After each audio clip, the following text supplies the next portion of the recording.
जीवन यौवन राज मद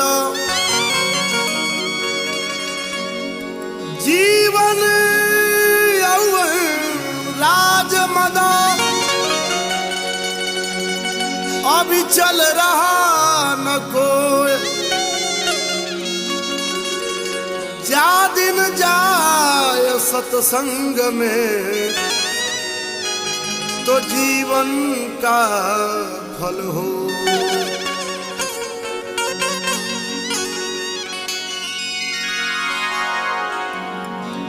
संत कवि कबीरदास जी महाराज ये जीवन रूपी घड़ीला के बारे में बतौले कि एगो ऐसन कुम्हार के बनावल बा 84 लाख जूनी में पता ना हो कुम्हार के लगे कितना बड़ा चाक बा कितना बड़ा फरमा बा जे केहू के चेहरा केहू से मिल नहीं के पावत कि कितना बड़ा परमात्मा के विडंबना बा कितना बड़ा लीला बा ये समझल बड़ा कठिन बा। संत परवर कबीरदास जी महाराज कहले आर रची रची माटी की घड़ी लवा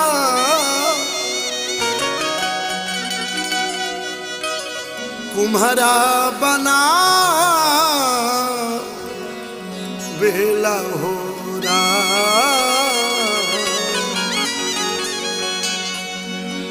जे तने बनावे हो घड़ी लवा जे तने बनावे हो घड़ी लवा उतने सवार रेला हो जे तने बनावे हो घड़ी लवा जे तने बनावे हो घड़ी लवा उतने समा रेला हो।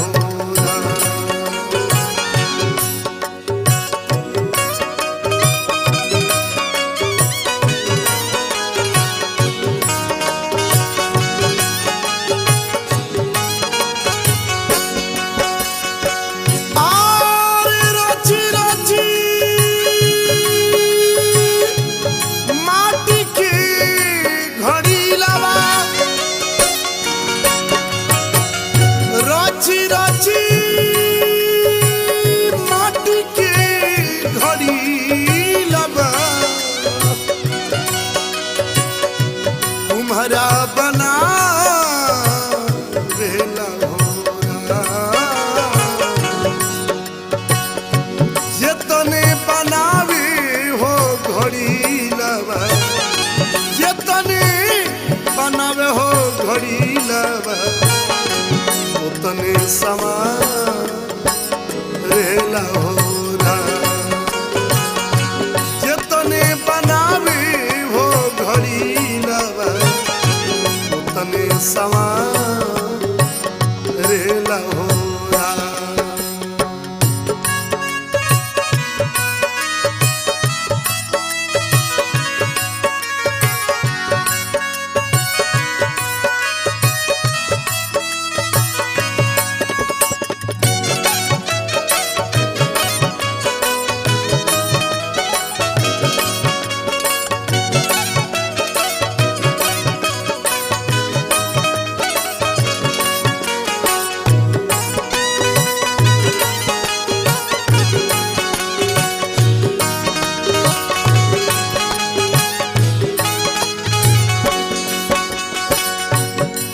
भैली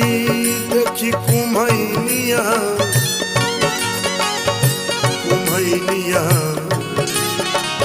कुम्हैनिया रे खुश भैली देखी कुम्हैनिया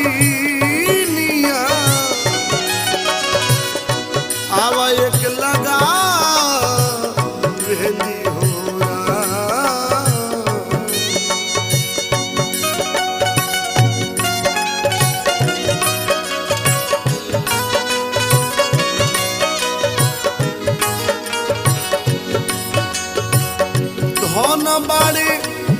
कुम्हारा के भागो धन बाड़ी कुम्हारा के भागो रतन जग मिला वेला होरा धन बाड़ी कुम्हारा के भागो रतन जग मिला वेला होरा।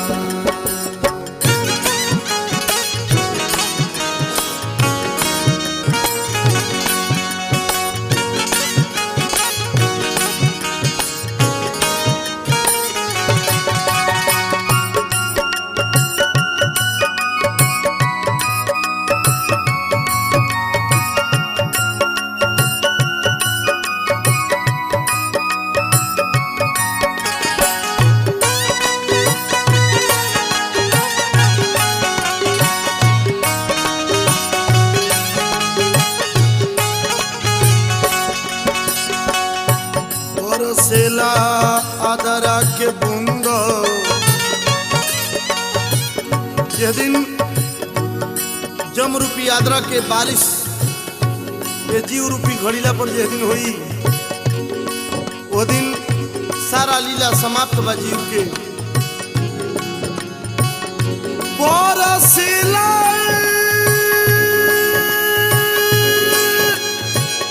आदरा के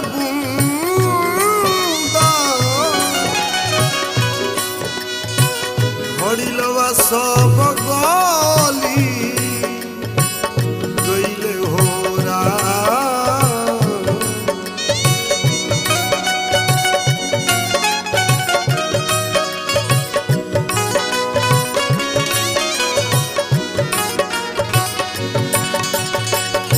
बरसेला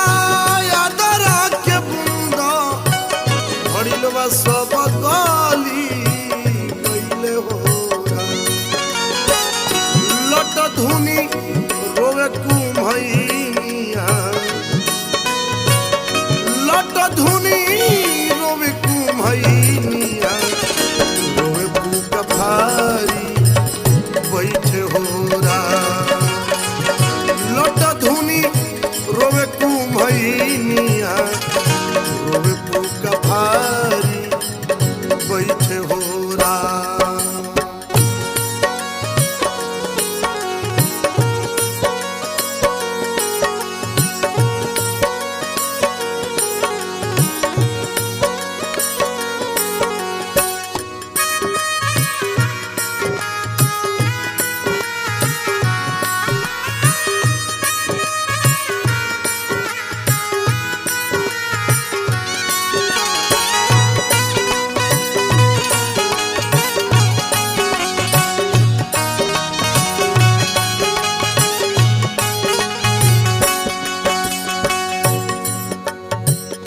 चुप हो खा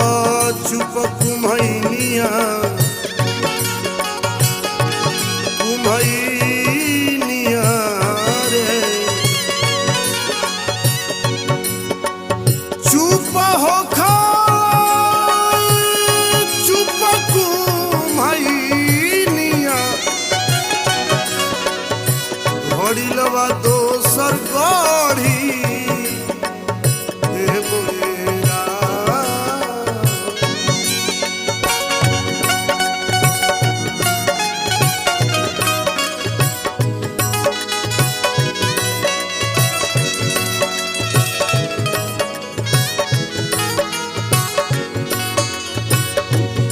संत कवि कबीरदास जी महाराज पूछले जीव से कि का हो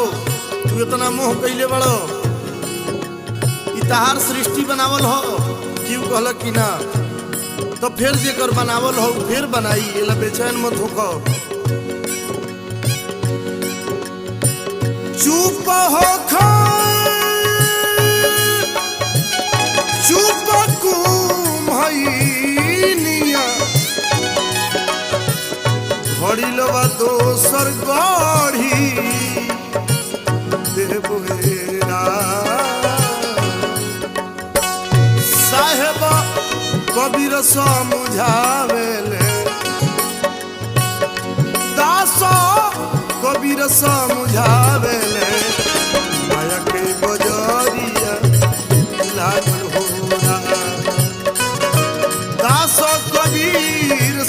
बुझावेले माया के बजरिया लागल होरा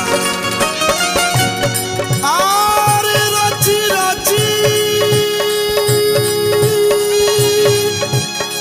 माटी के घड़ी लबा रची रची माटी के घड़ी लबा तुम्हारा बना लहोरा जितने बनावे हो घड़ी लबा जितने बनावे हो घड़ी लबा उतने सवार रे लहोरा जितने बनावे हो घड़ी लबा जितने बनावे हो घड़ी लबा